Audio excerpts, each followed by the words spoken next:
Maligayang kapistahan kay San Jose, ating patron at pintakasi dito sa Diocese ng Balanga sa Bataan.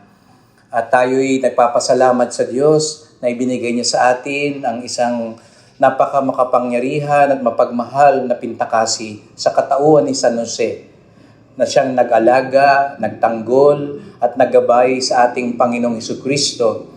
At ngayong taon na ito, ang ating tema ay San Jose, kamanlalakbay sa ginuntaang taon ng ating yubileo.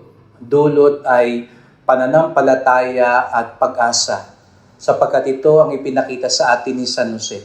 Kaya siya puno ng grasya, kaya siya pinagpala ng Diyos, dahil puno siya ng pananampalataya at pag-asa sa kalooban ng Diyos.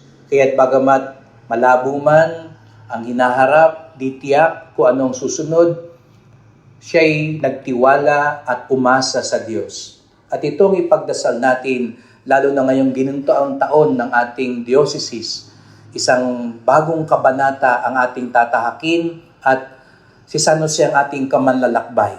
Siya ang tutulong sa atin patungo kay Jesus, ang daan, katotohanan at buhay.